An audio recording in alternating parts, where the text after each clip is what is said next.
जैसे शायद जमील साहब, जो इस वक्त की पोजीशन है, जो कॉन्स्टिट्यूशनल अमेंडमेंट तो आपने भी उसकी देख लिया, उस सुप्रीम कोर्ट के सामने मामला जाएगा, देखते हैं सुप्रीम कोर्ट में क्या रंग लाता है। लेकिन ये जो बयान राना साहब का था, इससे तो एक बहस ये छिड़ जाती है कि क्या दोनों सीनियर मोस्ट जजेस जो हैं, हुकूमत ये चाहती है कि वो उन बेंचेस का हिस्सा ही ना हो। क्या ये मुमकिन है कि इस ख्वाहिश का इजहार किया जाए कि जस्टिस मंसूर और जस्टिस मुनीब जो हैं वो कॉन्स्टिट्यूशनल बेंचेस का हिस्सा ना हो, दोनों सीनियरिटी में सबसे ऊपर है?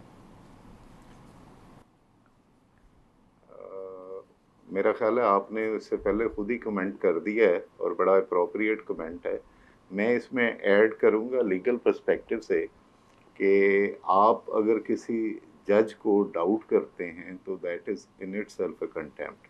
तो आप का ये कहना कि ये कंट्रोवर्शियल हो गए हैं, इनको इसमें बैठना नहीं चाहिए, तो आपके ख्याल में कॉन्स्टिट्यूशनल केस सिर्फ वही होंगे जिसमें आइंदा और हमेशा के लिए आपकी गवर्नमेंट तो 4 साल बाद चली जाएगी, कि उसके बाद कॉन्स्टिट्यूशनल बेंच का काम जो है वो कॉन्स्टिट्यूशन को इंटरप्रेट करना है ताकि उसकी इम्प्लीमेंटेशन अक्रॉस द कंट्री हो सके। और अगर आप ऐसी ख्वाहिशात का इजहार कर रहे हैं तो आप अपने उसको स्ट्रेंथन कर रहे हैं, जो आप पे एलिगेशन है कि आपने ये प्री मोटिवेटेड लेजिस्लेशन की है, कॉन्स्टिट्यूशन में अमेंडमेंट की है, और 25 को एक डेडलाइन बना के आपने जो हैप हैज़र्ड अमेंडमेंट्स किए हैं जो अब आपको खुद नहीं समझ आ रही कि उसके रिपरकशंस क्या होंगे।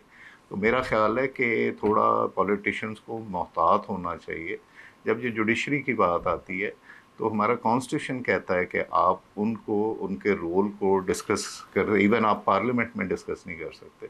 तो मेरा ख्याल है कि ये बात नहीं करनी चाहिए थी। जैसे शायद जमील साहब, जो ये प्रैक्टिस एंड प्रोसीजर के साथ जो कुछ किया जा रहा है, ये बहुत ही एक नॉन सीरियस अप्रोच है कि वो जैसे बंदे का रोज़ एक ही चीज़ खाने को दिल नहीं करता, इनका रोज़ एक जज की शक्ल देखने को दिल नहीं चाहता, हर रोज़ एक नया कानून बना देते हैं।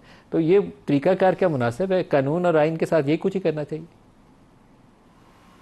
मैं इसके लिए नदीम साहब ऑलरेडी वर्ड यूज़ करता रहूँ कि ये फायर फाइटिंग कर रहे हैं और इनको समझ नहीं आ रही है। वो एक तरफ से आग बुझाते हैं तो दूसरी तरफ से निकल आती है और इनको ये समझ नहीं आ रही कि इन्होंने कौन सी लेजिस्लेशन से क्या ऑब्जेक्टिव अचीव करना है।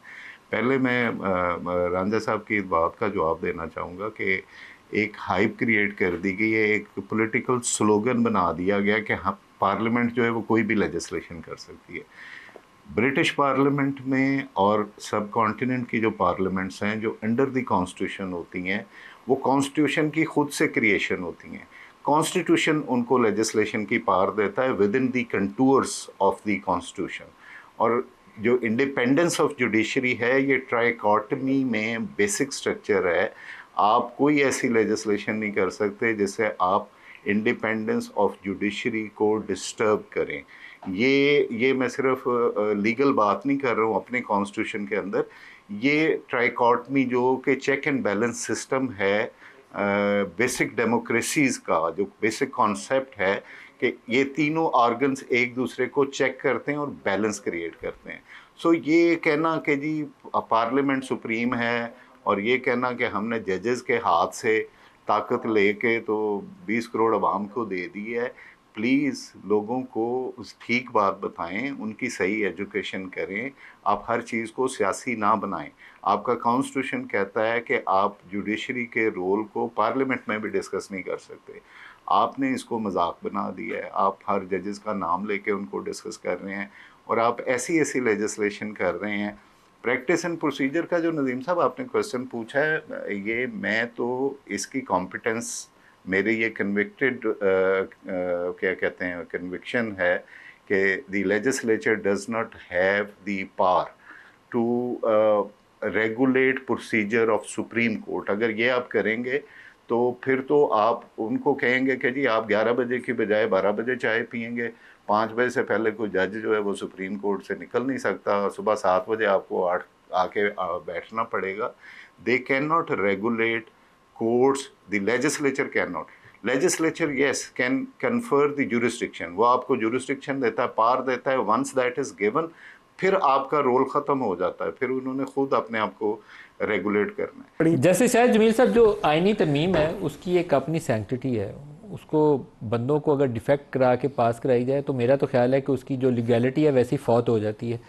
ये तो एक ओनरशिप होती है ना कि लोगों ने अपनी फ्री विल से वोट किया, तो किसी ने डर के किया या पैसों से वोट भेज दिया, दोनों सूरत में उसकी लीगैलिटी जो है क्वेश्चनेबल हो जाती है। तो क्या तरीका का दुनिया में क्या है इसके ऊपर?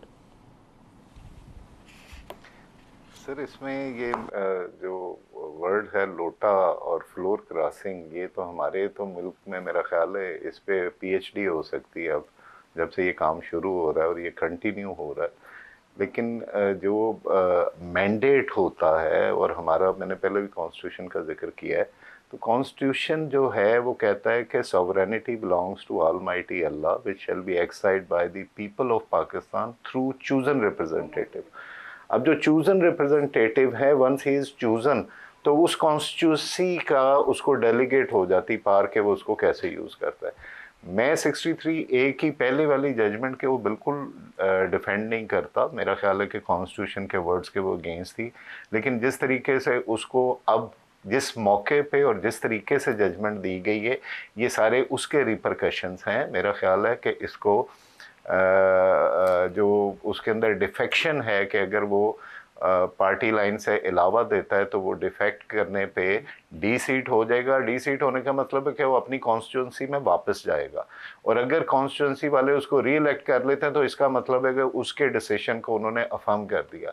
लेकिन बदकिस्मती से हमारे मुल्क में तो इलेक्शन की शफाफियत भी क्वेश्चनेबल है कि वो वाकई विल ऑफ द पीपल किसी की कॉन्स्टिट्यूंसी की रिफ्लेक्ट भी हो रही है कि नहीं हो रही है। तो ये बड़ा अनफॉर्चुनेट है, और बदकिस्मती की बात ये है कि जो जमातें आज रूलिंग पार्टी है वो भी इसका शिकार रही हैं। जब वो हुकूमत में आते हैं तो उसको एज अ टूल यूज़ करते हैं, जब वो हुकूमत से बाहर ऑपोजिशन में बैठते हैं तो इसी चीज़ का वावेला मचाते हैं। तो हमें एज ए नेशन कुछ सीखने की ज़रूरत है। हर चीज़ ज़रूरी नहीं है कि कानून के मुताबिक और फैसलों के मुताबिक हो, कोई हमारा मॉरल करैक्टर भी होना चाहिए जो हमें अपने रहनुमाओं में नज़र आना चाहिए। तो शाहिद जमील साहब, जो जजेस की तादाद है उसके ऊपर भी आप राय देना चाहेंगे कि 22 या 25 सुप्रीम कोर्ट में अगर की जाती है तो आपके ख्याल में दुरुस्त है? 59,000 पेंडिंग केसेस हैं, कर देनी चाहिए 22 या 25? नदीम साहब, मैं समझता हूँ कि तादाद बढ़ाने से नहीं होगा इसका कोई तदारुक।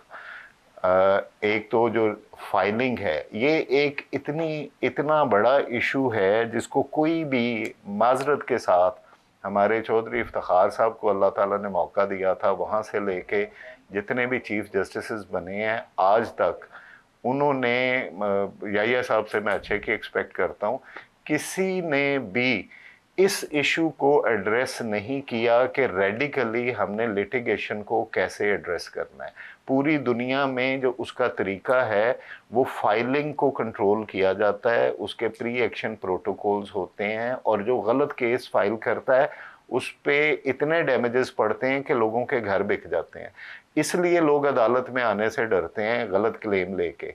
लेकिन यहाँ पे सिर्फ वो जजेस की तादाद में आप इजाफा करते जाएंगे तो वो रेलेवेंट तो नहीं है। वो दूध वाली मिसाल है कि जितने मर्जी उसके ऊपर चेक्स लगाते जाएंगे वो दूध और पतला होता जाएगा।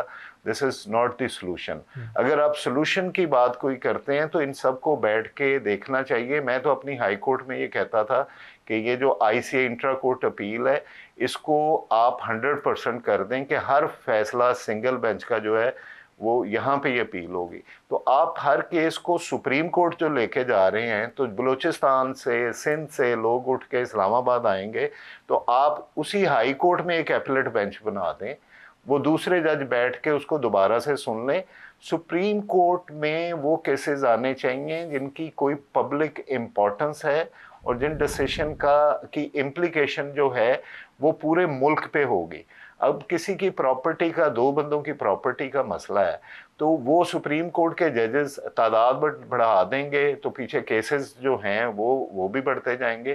तो ये इसका हल नहीं है। इसका हल है कि ये सीरियसली सारे बैठें सर जोड़ के, उसमें मैं जुडिशरी को ज़्यादा रिस्पॉन्सिबल कहता हूँ, और वो लेजिस्लेचर को बताए कि इसका ये हल है, इसको इस तरीके से हल किया जाए।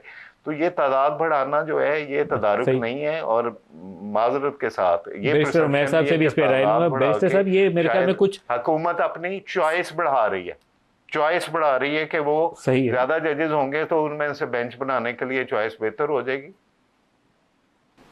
ये बात आपकी ठीक है, ये एक सियासी नुक्ता नज़र मेरे ख्याल में यही है जो आपने आखिर में कहा कि उनको चॉइस ज़्यादा चाहिए पॉलिटिकल बेंचेस, ये कॉन्स्टिट्यूशनल बेंचेस के लिए। जस्टिस शाहिद साहब, जो याहिया अफरीदी साहब का राइज़ है to the position of chief justice of Pakistan, और अब दो सीनियर मोस्ट जजेस जो दोनों की बहुत अच्छी रिप्यूट है, जस्टिस मंसूर के मतलब तो मैंने सारों से ही अच्छे अल्फाज सुने, याहिया साहब के मतलब भी किसी ने कोई इख्तलाफी कलमात नहीं कहे, तो क्या तवक्को रखी जाए कि जो उम्मीदें इफ्तिखार चौधरी से जोड़ी गई थी वो शायद ये लोग बैठें, कुछ ऐसा इनिशिएटिव लें, अदलिया के अंदर रिफॉर्म करें, ट्रांसपेरेंसी लाएं पूरे सिस्टम? मेरे ख्याल में इस वक्त जो जजेस सुप्रीम कोर्ट में बैठे हैं, जिनको मैं जानता हूं और जिनके साथ मैंने काम किया है, इनके अंदर बहुत कैपेबिलिटी है। जस्टिस याहिया साहब ने थ्रू आउट सुप्रीम कोर्ट में अपने आप को इस तरह कैरी किया है कि वो बिल्कुल भी कंट्रोवर्शियल नहीं हुए और उन्होंने अपनी ओपिनियन जो है उसको किसी सर्कमस्टांसेस से इन्फ्लुएंस नहीं होने दिया।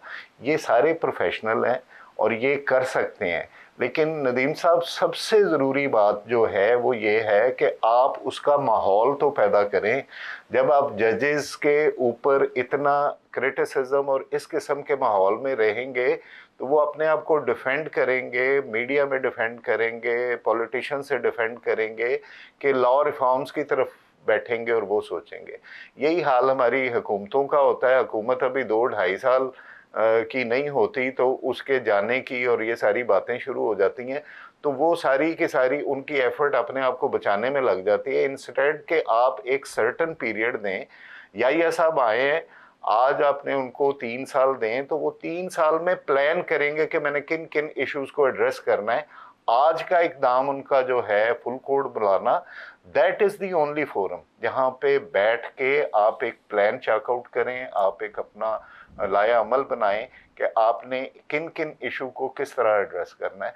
तो मेरा ख्याल है अगर ये हमारी लेजिस्लेचर और हमारे सियासतदान और हमारा मीडिया ख़ास तौर पे उनको थोड़ी गुंजाइश दे और थोड़ा सा उनको मेंटल पीस दे ताकि वो अपने काम के मुतल्लिक भी उस पर गौर कर सकें कि जुडिशरी के फंक्शन को और डिस्पोजल को और उसके मेयार को कैसे बुलंद किया जा सकता है। बिल्कुल सही। और मैं सब क्लोजिंग रिमार्क्स लेने हैं, आप लोगों ने एहतजाज का भी जिक्र किया, आज एहतजाजी सियासत की तरफ जाएंगे, आपका जो इजलास चल रहा था, कब से एहतजाज शुरू करने हैं और किस वजह से करने हैं? अच्छा देखें, पार्लिमानी पार्टी में बड़ी डिटेल डिस्कशन हुई और उन्होंने अपनी कुछ रिजेंटमेंट भी शो की कि हमें लूप में नहीं लिया जाता और एहतजाज की कॉल पहले अनाउंस कर दी जाती है, बाद में हमें पता चलता है। बुनियादी तौर पे देखें, आपके ड्राइविंग इंजन्स तो आपके MNAs MPAs हैं, उन्होंने ही कैरी करना है।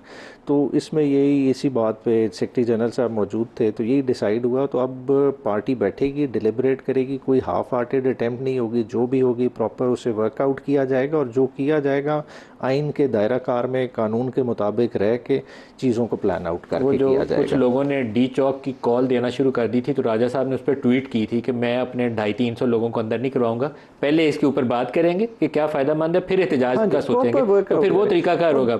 और नहीं देखें, लेकिन एहतजाज की कॉल देगा कौन? ये किसी को ऑथोराइज किया गया कि कौन डिसाइड करेगा? देखें, फोरम्स हैं डिफरेंट, जैसे पार्लिमानी पार्टी अपनी रिकमेंडेशन देगी, कोर में जाएंगे, कोर में डिस्कस होंगे और फिर अल्टीमेट अप्रूवल खान साहब से लेके उसको फिर उसके बाद एग्जीक्यूट किया। उमैर नियाज़ी साहब, मोहसिन साहब और जस्टिस शाहिद जमील साहब, सबका बहुत शुक्रिया। आज के लिए इतना इजाज़त दीजिए। अल्लाह हाफ़िज़।